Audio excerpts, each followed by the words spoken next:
Hello everyone.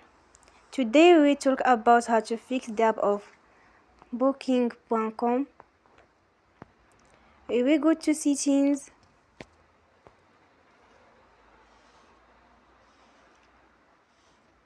then we click on apps. After that we will search the app Booking.com and we click.